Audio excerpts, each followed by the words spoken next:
Her neighbor, Mrs. D'Souza, is an old, solitary lady who leaves for her relatives for a few days. She requested Meera if she could cat sit for her, since she will be away. Luna is a black cat with piercing green eyes.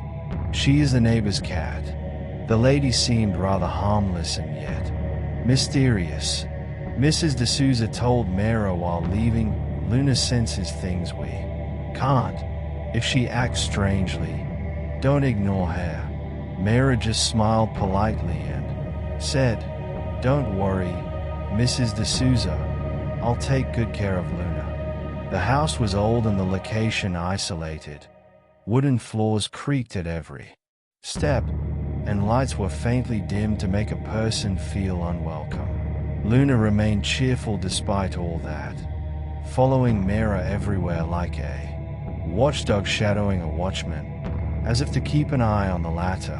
She fed the cat and settled into the living room with a book and lost track of time. It was almost 9 p.m., and Luna stiffened suddenly. Her ears rose. She was staring out into the dark hallway that led upstairs to the bedrooms. A low growl rode out of her throat. Meera never expected anything like that from a cat. She turned to glance, and the hallway was pitch black. She shrugged it off and called for Luna to come back, but the cat didn't move. She just kept staring into the void, fur all on end. Not feeling threatened or intimidated, Meera decided to go check it out.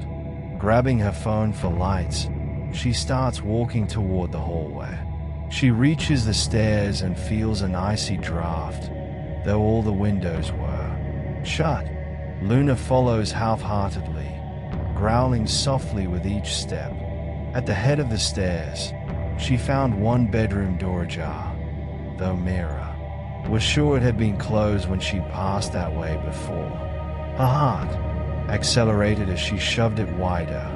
The room, otherwise empty, occupied only by an old rocking chair by the window. It groaned softly as if someone had just stood up from it.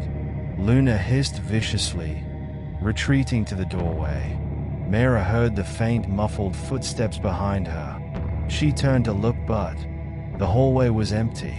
Heart pounding, she grabbed Luna and rushed downstairs.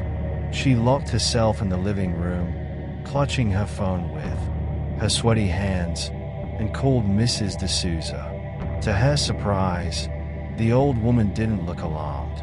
"Ah, it's the attic," she said calmly. "I have heard those noises before, but they never bother me. Maybe it's better if you leave." Meera's blood ran cold. Mrs. D'Souza knew about this and hadn't warned her. Summoning her courage, Meera called the police. They came and searched the house. In the attic, they found carvings on the walls and a heap of blankets and wrappers, as if someone had stayed there. "It looks like there's been an intruder living here.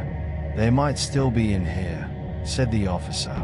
As the policeman showed her out, Meera turned back to the house. Luna was sitting in the window, but the green eyes in the darkness seemed to lighten a fraction. So it was as if she was saying, "I warned you." After that day, Meera never took any more pet-sitting jobs.